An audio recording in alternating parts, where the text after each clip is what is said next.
Well, guys, I'm Aaman Patel, and I'm here with the man who's kind of just made a name for himself all over the USA, and he's taken the time out of his busy schedule to come be with us. So I appreciate that. We have Andries Gous in the building today. Andres, how you doing today, man? Yeah, good. Thanks, Aaman. How you doing? I'm doing well, man. Thank you so much for coming on. And obviously, this kind of year, maybe last couple months have just kind of been a whirlwind for you. You've had a lot going on, but you've been in the U.S. now for over 4 years, and I'm sure a lot has changed. Cricket has changed in the States. I'm sure you've changed. Just talk to me about this experience you've had over the past 4 years. Yeah, it's been a tough 4 years, but I must say, I think I spoke to you in the beginning when I just came in, and I think I still remember saying that the amount of talent that's in this country is insane, and the amount of talent that's now and currently in this country is really it's so good to see, and the quality of cricket that's happening in the US at this very moment is so good to see. And yeah, I think it's really exciting to see what the future will hold for USA cricket and for domestic cricket in this country. I think there's a lot of people that's becoming eligible now to represent the USA as well in the next few months and probably half a year. So that means that brings that pool also a little bit bigger, so the competition becomes stiffer. So yeah, I think that all that just becomes a stronger USA team. Yeah, and you mentioned that USA team, before this kind of franchise league stuff has happened this season, you were part of that World Cup squad. And talk to me about the lead up to the World Cup, though. I think we've all talked about kind of, the wins that you guys had, but the leading up, I'm sure it was kind of hectic. What was it like leading into this T20 World Cup? Yeah, I must say I think we played Canada in that series where a lot of us made our debuts, and then we won that convincingly. So we knew that we had really good players in that team. We always knew the talent that was in that squad. And then I think the biggest challenge then came against the Bangladesh side, just a few, like literally a week before the World Cup started, right? So that was a really big one for us, and to walk away with a 2-1 series when they just gave us the confidence going into the World Cup. We obviously weren't able to practice a lot. There was a few storms in Houston leading up to the World Cup, then a few storms in Dallas as well leading into the final prep of the World Cup. So we basically just relied on the warm-up games and a few sessions we had to play really good cricket. But yeah, at the end, it really worked out for us.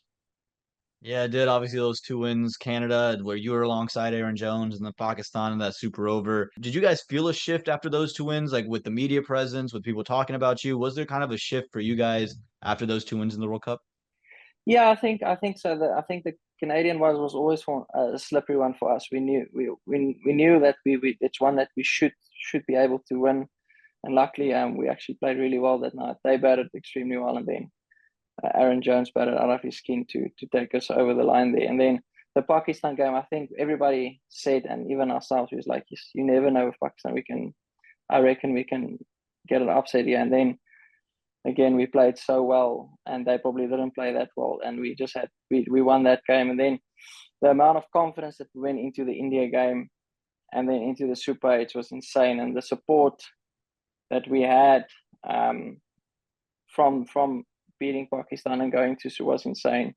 So I don't think there was no pressure on us really, because we knew that we're actually not supposed to be here. It was never scripted for people to think that USA should be. And then two, if we're honest with ourselves, those teams are way better than us. So we just literally went out there and tried to compete as hard as we can and really tried to see if we can cause another upset. If I were to take you back 10 years in time, right, and we go back to your younger self, and you would tell your young Galaxy, hey, in 10 years' time, you're going to play against South Africa in a T20 World Cup for the USA. What do you think your reaction would have been to someone coming back to you and saying Well, firstly, I would have said, "Is there cricket in the USA?" And that? then I would assume no. I would say no, it's impossible. I would have never dreamt of playing for another country other than South Africa. But obviously, life happened and a lot of things changed in our lives and stuff. So, and we got the opportunity to move to the States and represent the USA on the big stage. So yeah, it was playing against South Africa really was a bit of a roller coaster emotionally as well for me. It's almost like the one thing you've always dreamt of as a kid was representing South Africa in a World Cup, and yeah, you're playing against them. So it's not only like you realize that this is your dream is forever gone, but it's also like, no, but you still basically almost continue your dream just another way. So it was really special. Was that maybe the toughest game for you to get prepared for mentally, that South Africa game, or do you think there were other matches that were tougher? No, I think the South African game for me was probably the easier one on a Okay. mental side, purely because most of those guys are my friends. I've played with all of them. I didn't really watch any. I didn't watch any footage of them because I faced them and I've played against them so many times. So for me, on a mental side, that was probably the one I was the most relaxed with because I knew what to do against those guys and what to expect from them. Obviously, they're a world class side, and you never know really until you get there what's going to happen. But at least you've done the hard work in the previous years against them to know what more or less what's going to happen. Yeah, absolutely. And obviously, you guys got to play in, I think, four venues in the World Cup. You have a favorite out of the venues you played at? Yeah, obviously, I think the Dallas one, the Dallas stadium is still very special to me. I reckon it's really one of my favorites. And then the New York one on a probably not for the wicket and the outfield, but just the atmosphere and Yeah. the 30,000 Indian fans that were there. That was really special. And then facing West Indies in Barbados was really special. That was really cool seeing playing against the home nation there. That was also really cool experience. Yeah, absolutely. And so then you kind of had to get off the World Cup train and then straight kind of into Major League. Talk to me about that transition. Was it tough to kind of go from one tournament to the other, or was it kind of maybe easier in that regard? Yeah, so I did take a week off. I only started practicing once we finally. I know the guys started getting together on the 20th or 23rd of June, and but I only started practicing when I got into Morrisville on the 1st of July. So with that week definitely helped me a little bit just to sort everything out at home, and then also just to clear the mind and make sure that your focus is really on to the next one. We can easily, since we did so well in the World Cup, you can easily just try to continue that mental side and continue the feeling of, oh, this is great, and then you sort of forget that this is a whole new competition, a whole new everything that you really need to try and focus. And that week break just made me just turn it down a little bit, and then once we got to Morrisville, they're starting to refocus again. Yeah, absolutely. And then, kind of a new look Washington Freedom this season. What was it like to get, Ricky Ponting in town, Steve Smith, and, the whole new cast of characters? What was it like meshing with all those guys? Yeah, awesome. They are honestly a great bunch of individuals. They're world class players, as we all know, but I think they're even better human beings. From the start, they mingled with us local guys. They tried to get to know us. We played a lot of golf together, and whenever the guys didn't play golf, we had dinners together and stuff. So we really gelled as a team quite well. That was really unbelievable culture to be part of. And then on Ricky's point, he's just incredible. He from the start he's made up that he wants to get to know the local boys really well. So whenever we played golf, we played with one of our local guys in a cart, or he really chatted to most of us about our skill and what do we think, and if we needed help, he helped us a little bit. So yeah, no, I think they really went out of their way to get to know the local boys and then also spend time with all of us. Any surprising golf stories that you can share with us, or are these all kind of off-camera stories that maybe we got to keep No, off? there's a few off camera stories definitely. But no, it was just there's just some really good golfers in that group, and yeah, Anyone who was shockingly bad? Any of the local guys, especially? shockingly bad.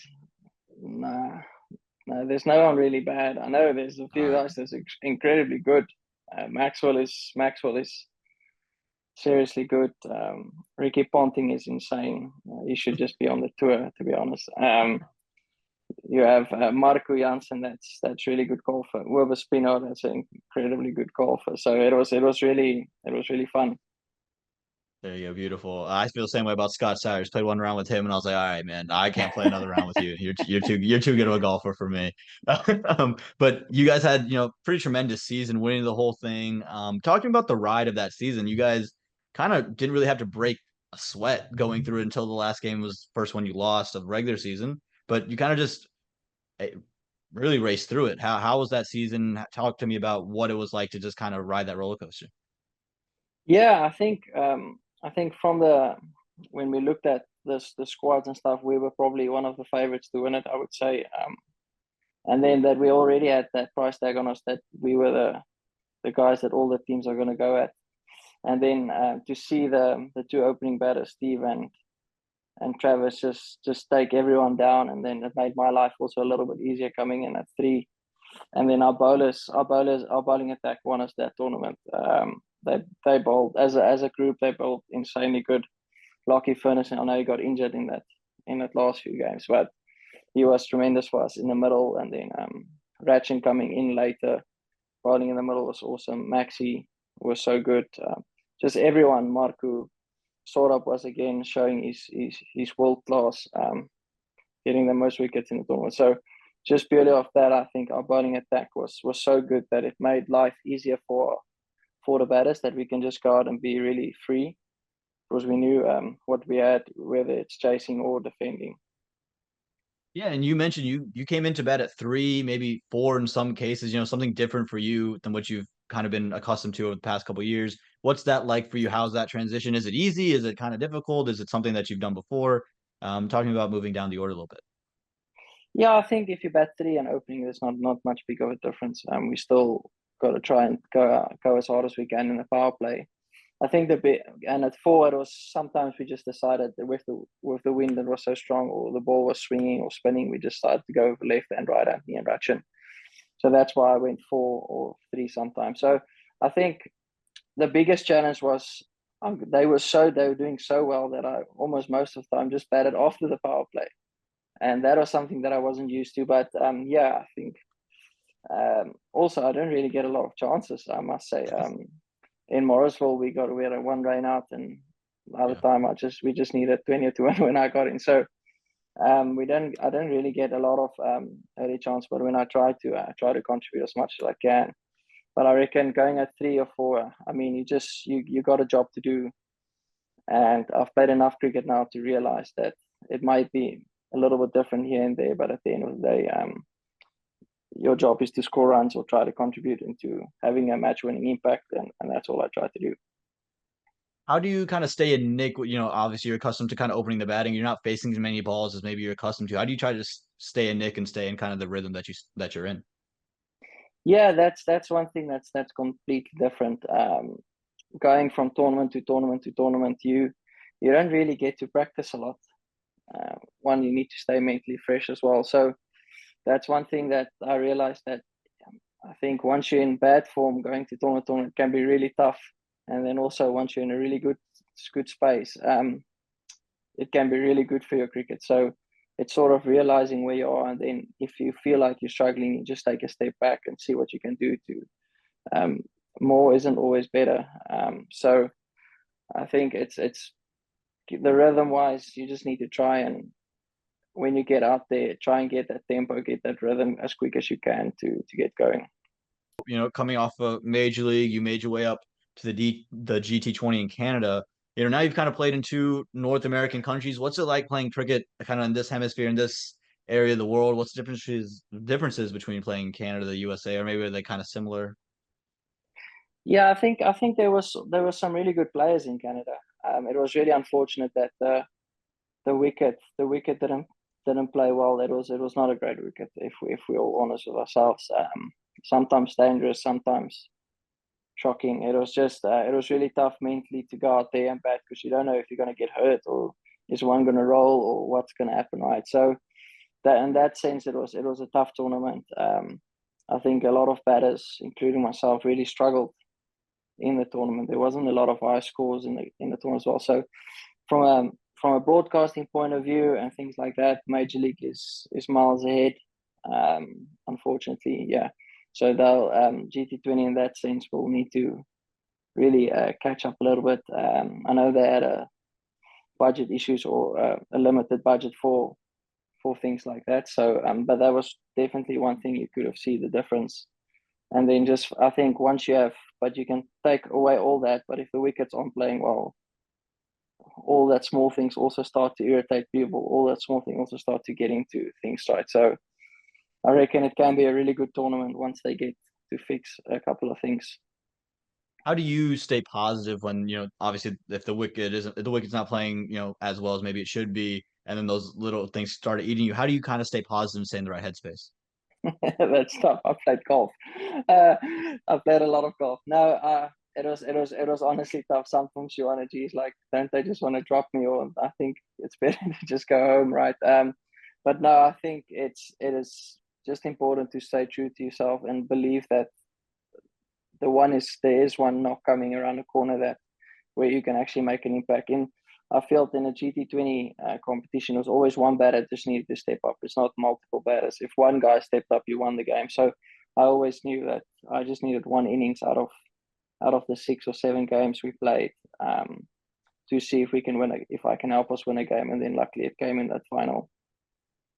Awesome. And so, you've won minor league cricket, you've won major league cricket, you've won the GT20 and minor league twice, you've won, mind you. So you've been kind of proclaimed as having conquered North American cricket. What's your reaction to that? I know you've seen the Instagram post because you're featured in it. So I know you've seen that from It's Called Cricket. What's your reaction to that when you first saw it? Yeah, Rishabh and them, they like doing that. No, it's always nice to win competitions, right? I've been lucky with Washington. We were an incredible side, dominating side with a lot of superstars. This GT20 team was completely different. We almost came from. We were a little bit lucky to get into that semi-final spot by with Bangla Tigers refusing to go out for the toss and forfeiting the game and things like that. So there was a lot of chaos there. And then when we played that last 2 games really well. And minor league again, the first year was like a sort of we were the complete underdogs the whole tournament. Nobody expected us to really go even get to the playoffs. And we got there and we won the thing. And then last year's minor league was always like everybody expected us to win or at least get to the final. So it was good in minor league, both minor leagues, to experience the completely different ways to win a competition. And then again, almost felt like the same with Toronto being the complete underdogs that day, and with Washington being the complete favorite. So it's good to experience both. And then obviously, I reckon winning becomes a habit in competition. So once you get that momentum, you really need to stay focused and try and keep that momentum winning, because you never know when that winning can stop. But so it's important, and I've been lucky to win all those competitions so far. Is there a feeling that maybe is better? Is it, how's it felt to be the favorites and win compared to the underdogs? Is it one that's tougher than the other? What's kind of your take on that? What would you rather be? Would you rather be the favorites every year, the underdogs every year and win it? What would you rather do? Or does it just winning is winning? No, winning is winning. Winning is. I think it doesn't really matter if you're underdog. I think what makes winning special and what makes a competition special is the people you're around with. This Washington Freedom campaign, I'll never forget for the rest of my life, just because of the people that you were part of, whether we won or not. The same with the Seattle Thunderbolts campaign. It was a special one in that case, and the Mustangs one was completely different. We went out there, we fought hard, we played really good cricket, and then Toronto one again, really good people. Definitely went the favorite, and just on 2 occasions last year, and we just stepped up. So it's good to experience all that different feelings and emotions going through semifinals and finals.